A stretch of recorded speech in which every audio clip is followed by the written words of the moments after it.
Diamonds all through the watch and you should see the band. Bottles in the club got me screaming color. What's up, Team Pink, and welcome back to my channel. If you are new, welcome to the Pink Gang. Make sure you hit that subscribe button, give this video a thumbs up, and let's get this video popping. So in this first clip, I had sewn down 3 tracks to the underside of the wig cap. However, if your curly hair is similar to the texture of this hair, you do not need to do that. I later did go back and re-sew these tracks to the upside of the cap, only to the mesh. You do not want to sew through the elastic band of the cap or it will not stretch. You also don't want to put any glue on the elastic band either, because it won't stretch either. So you will need to sew your first few tracks just to the mesh of the cap. So this wig is actually really simple. I wanted this wig to have a curly bang, so I just went ahead and used a circle method. So basically I just am using where the mesh and the elastic band meet up to guide my circle all the way around this cap. So I'm just laying the glue down to the track first, and I'm going to place it on the path that I want it to lay, and I'm going to press the track with the glue into the wig cap, and this is just really going to secure it. It may not secure it, but it made me feel secure, and that's why I did it, to make sure that it was really going to stick and that it would stay the way I wanted to. Also, try not to worry too much about any loose strands of glue that you may see. Most of them will break off as they dry, or they'll come off as you comb the hair in the end. But again, I am just going to lay the glue either on the track or on the cap. When I start, I lay it on the cap so I have somewhere to put the welt. And then I just kind of continue the path. I'm going to keep about ½ an inch in between each one of these tracks. And as I go up, you'll see that reduced. And it just depends on how full you want your wig to be. I wanted my wig to be very full, so I only kept about 1 inch, and then I decreased that size as I go up. But you're literally going to continue this circle all the way around the cap. So let's talk about this hair, darling. This is my UNICE Brazilian kinky curly hair from my 23rd birthday. So that's almost 2 years ago. I originally ordered an 18-inch closure, one 18-inch bundle, one 20-inch bundle, one 22-inch bundle, and a 24-inch bundle. And I'll have that video linked down below. However, I destroyed the closure and I tried to color the hair, so that's how we got here. I really wanted to use this hair because I really enjoyed this curly hair, and I really liked it. In this video, though, I only used the 24, 20, and 20-inch bundle, and I still have not touched the 18-inch bundle. I didn't put it in the first time I got this hair installed, and I actually didn't need it for this. So this is actually a nice set of hair, because I was told the longer the hair, the less the wealth, and I feel like I got a decent amount of bundle for the length that I got. This is the only curly hair I've ever tried, so like this is my only opinion, the only opinion I have of it, but I really do like this hair. It's very soft, it's shiny, it bounced back. I dyed this hair and I thought I fried it because it was so frizzy, but it really just needed some leave-in conditioner, some water, and to be detangled, and it bounced back. Like, it looks so good. I absolutely love this hair. This video is not sponsored. However, UNICE, if you want to sponsor me, holla at your girl. But nobody's paying me to do this video. I just did it myself. I wanted to try this, actually. I see this method on YouTube all the time, and I just think it's so cool. It was a lot quicker than sewing, too. Like, I feel like I tear up my wig cap, especially since it's styrofoam, sewing it, and I don't have a canvas wig cap. I'm not even actually sure how people sew on a canvas wig cap, because I feel like I would sew my wigs to it. As you get to the center of the wig, you'll notice the circle gets smaller and smaller, as well as the smaller the circle gets, the longer you'll notice it takes the glue to actually dry. But you're going to continue the same circle the same way all the way up until your circle is about a dime size. You're still going to put the glue either on the cap where you want it to lay, or you're going to put it on the track, and you're still going to follow that circle all the way through.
Okay, so here you'll see the circles getting really small. You'll also see me use 2 pieces to fill up this circle at first, and that's just because I really wanted to get the circle as small as possible, as neatly as possible too. And for me, it was just easier to cut smaller pieces and kind of just place them in there.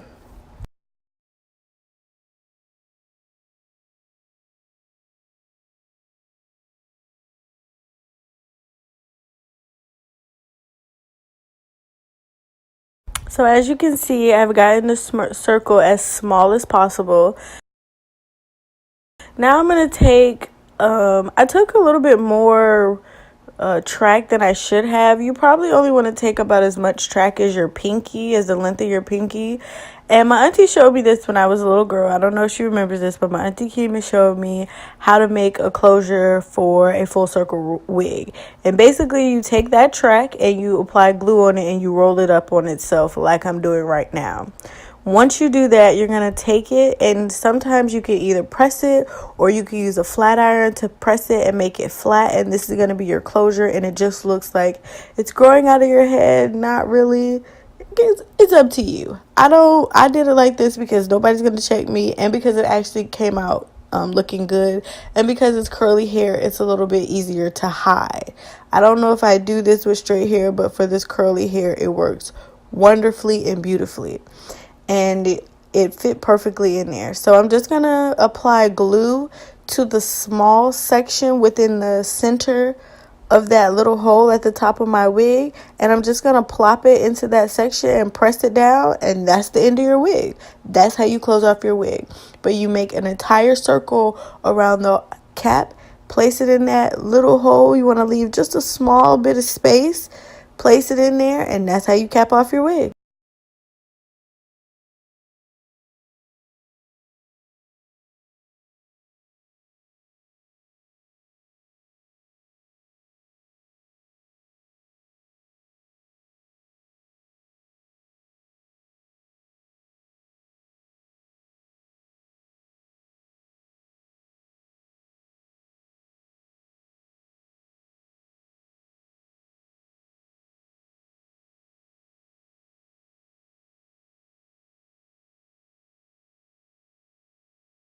Here's the wig after it's been washed and detangled and conditioned. And I think this may be the next day, maybe the same day. I really don't remember. I filmed this video a long time ago. And I am about to style it. I don't really know if making the wig is the easier part or the hard part, but we're moving along. I'm going to separate it by 2 tracks, and I'm just going to separate the tracks around the entire perimeter of the hair and pin up the rest. I'm going to start by first detangling the hair, and with just using a wide tooth comb, just detangle the hair like you would detangle, I guess, natural curly hair. And then I'm going to spray it with some water, and I'm going to use my dimming brush to comb through to further detangle and smooth the hair. You don't want to saturate the hair. You just want it to be damp. And then I'm going to apply rollers to the hair. I was also watching Queen of the South. It wasn't inappropriate, but YouTube is just really not on our side anymore. So I just wanted to make sure there was no way that I could get copyrighted for a video. So here's where I'm placing the roller, and you'll see me wrap the ends around first, and then you're also going to see me kind of twist and wrap. So I'm twisting the hair as I'm wrapping it, and that's how you get that spiral curl. I didn't really think about it when I was filming it to get a better angle of it, because I'm just thinking, oh, everybody knows how to do this. But they don't. So I'm going to try my best to link a video that better depicts how to get that spiral curl down below, but it's just a wrap and twist. So when you get to the top of the head, you're going to do the same thing. However, you're just going to kind of split that last piece of hair that we put. You're going to split that into even portions so that the hair isn't flipping up over that piece or it's not showing, because it is possible for you to flip that up and somebody can see that you have that wedge there and that you have it glued down. So you want to still style it where everything is covered and everything still looks complete and neat. And you're just going to repeat the same steps. Detangle, just get the hair damp, smooth it out, brush it one more time, and apply the roller. I did them in 3 different directions to make sure that the hair fully covered that area. And that's all you have to do to curl the wig. And you just want to make sure it completely dries. I let my wig sit for maybe 2 days. And I actually only use water to style this wig, so the end result is just water. You can use a light product to help with frizz. I was just nervous about putting product in the hair at first because I didn't want the curls to be weighed down. And this is what the hair looks like after you take the rods out. I thought I was recording when I was taking them out, but my camera was just on. I thought that I had it on. But just get into those bounce and those curls, like... So here I am, following day. This may be like 3 days later, actually. And I'm putting on my wig cap. I got some foundation or some other glue from a different wig on the cap, but it's going to be fine. You just want to put on your wig cap. And I'm just really going to try on the wig just to see if it fits and if it looks good, as well as detangle it. Here is my wig in all of its glory. Look at that bounce and that shine. It just looks so good. I was so excited. Can we just get into the shine of these curls and how popping these curls really look? And this is just water on this hair. I did not put any product in this hair when I did it. I just sprayed it with water. That's it. Well, it was aloe water, but that's it. Like, the hair just looks so stinking amazing. I love this hair. So when I separated the curls, I did have almond oil on my hair, and that's just really to help minimize the frizz. And at first it did, but I wore this wig all day because I was so in love with it that it just got so frizzy I couldn't stand it. But using the oil on your fingers will definitely help cut down frizz. My mom ended up helping me cut the bang. That's a whole nother video for a whole nother cup of tea. I don't really know how to tell anybody how to cut their hair, so I didn't want to touch that at all. But you want to fluff this hair out to your liking, make it look the way you would want it to look, and just play with it. Also, remember, when cutting off the hair, start small. Like, start by cutting off a little bit, because you can always cut some more off, but you cannot reattach hair, if that makes sense. I hope you guys took something from it. I hope I helped somebody. I really hope you enjoyed this video, and if you did, don't forget to subscribe, give this video a thumbs up, and I'll see you guys in the next one.